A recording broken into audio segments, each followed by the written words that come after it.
Morning, it's 5 a.m. on Saturday, July 9th. I woke up a little while ago to the sound of rain and thunder outside.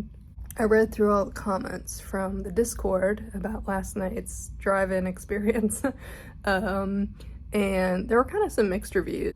Overall, people loved seeing Halloween 3 on the big screen and the filmmakers there, and it sounded like a lot of people got back to their hotel rooms around 1:30 in the morning, so I'd say it was a pretty early night. And then, like I said, cartoons start around 11 a.m. today. And, but there were long lines to get into the Malco Drive-In. By 7:30 p.m. the venue had run out of bottled water and they were giving out cheap ice cups instead. And by 9:30 they ran out of VIP lanyards and wristbands for everybody else. Which, if you ask me, is absolutely ridiculous. Not only because they're running a business here, but I mean also because of the fact that this is a Joe Bob event. You gotta be overly prepared.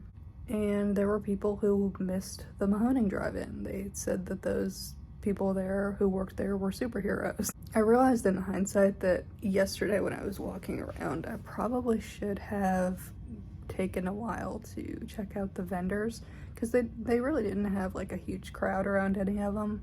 So today I'm gonna check those out and see what they have to sell. It's 6:33 a.m. I'm gonna head downstairs with my wet hair and go get some coffee before all the craziness begins with the jamboree and the pageant going on and the elevators being overcrowded.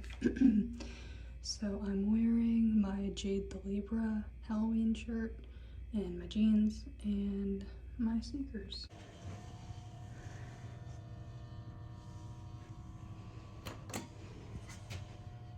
All the way downstairs and the coffee shop's lights were on, but it wasn't open. I'll go down around 7 and see if the coffee shop's open. Believe it or not, it's 7:48 in the morning and I just got back with my cup of coffee. I got downstairs a couple minutes after 7 and by that time there was already like 10 people ahead of me in line. I'm estimating it's around 10, give or take a few. But yeah, it was an extremely long line. Mostly it was made up of pageant moms and, maybe pageant dads too, and their kids. There was one guy ahead of me who had like a mohawk or something. I don't know if maybe he's here for the jamboree.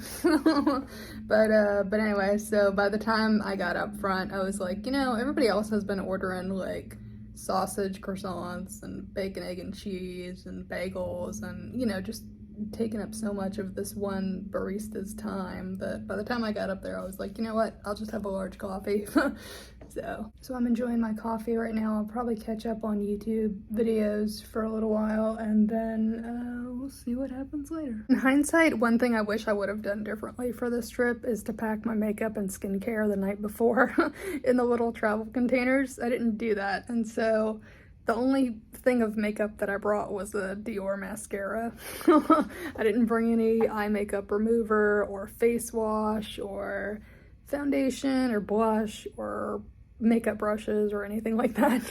So I feel very naked without my makeup on for this whole trip.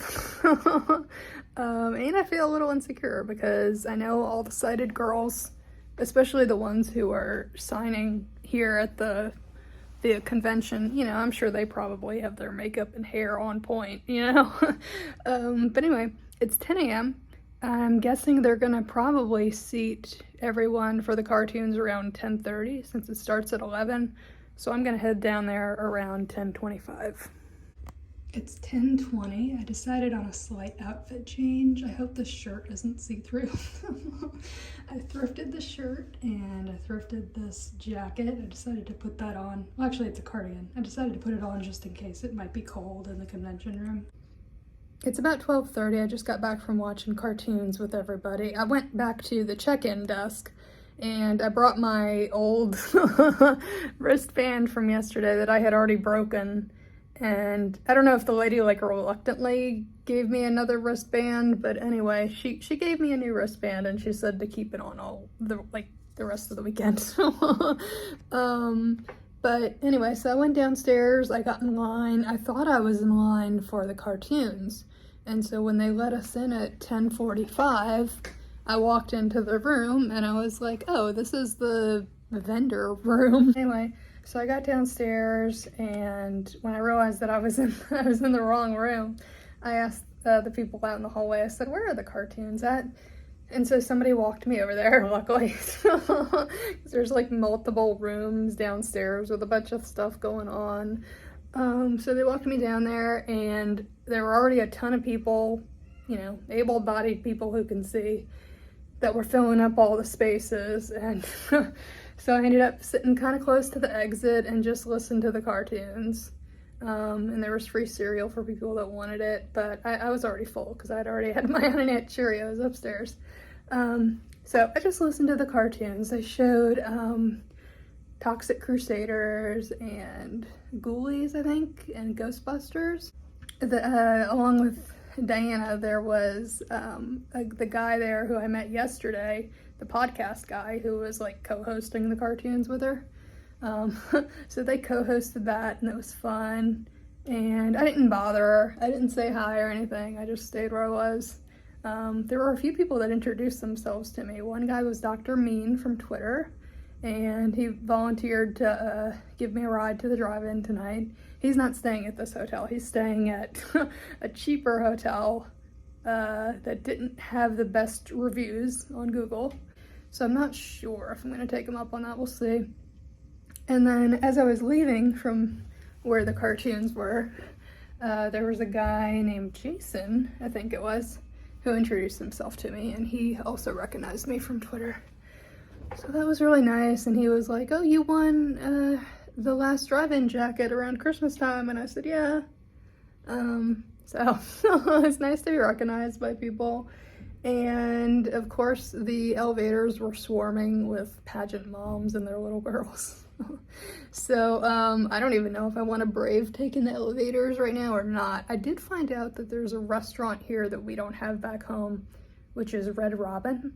So I'm tempted to order from them. It's around 1:30, and I'm gonna go downstairs. I'm kind of afraid to go down there because I'm sure it's gonna be more crowded than it was this morning, but I'm gonna go down there and see what's going on in the VIP room. I think in the room where the cartoons were might be where they have the panels, like the Q&As and stuff like that the rest of the day. I don't know the schedule, but I know I want to go down and check out the VIP room.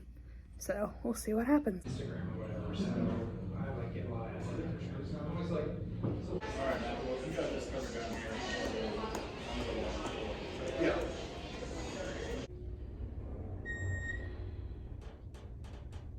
It's a little after 2 o'clock. I just finished lunch. I went downstairs and just so happened to run into Lee from Night of the Horror File podcast.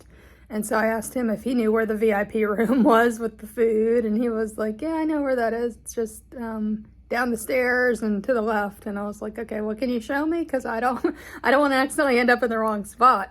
I don't want to accidentally end up like, you know, in the pageant room with all the pageant girls and their moms and stuff. So so he showed me where the VIP room was. There are a lot of like stairs and twists and turns and stuff like that to this hotel. So we found that, and then I asked him if he'd be able to give me a ride to the drive-in tonight, and he said sure. So I'll text him later. I think he's gonna leave here maybe around 6 or 7-ish. I'm not sure.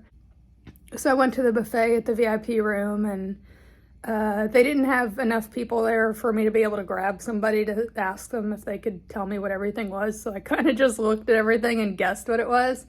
And then obviously when I tasted it, that gave me a much better idea. So they had corn on the cob, pulled pork, apple cobbler.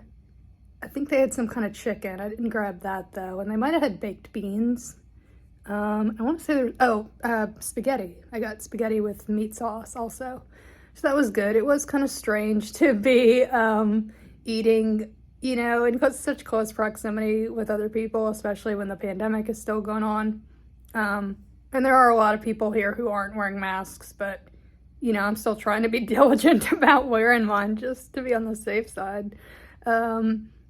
But anyway, it was a good lunch. It was nice to actually find kind of a peaceful spot in the hotel. And when you leave the VIP room, along the wall, there's like a big glass window from like floor to ceiling window where you can see the pool. So I got a little bit of footage of that before I left. So I'm kind of tired right now. I actually might take a mid-afternoon nap just in case I get to the drive-in tonight. It's supposed to be a longer night than last night because they're gonna have 2 movies, I believe. And I think John Brennan is gonna be singing also. So I will check in with y'all a little later. Yeah, right over there. Oh, right over there is the Yeah, big that's screen. where we- Oh, okay. I feel like I grabbed the wrong size chair. It's 3 o'clock in the morning. I just got back from the drive-in and I'm gonna end the vlog here. Good night.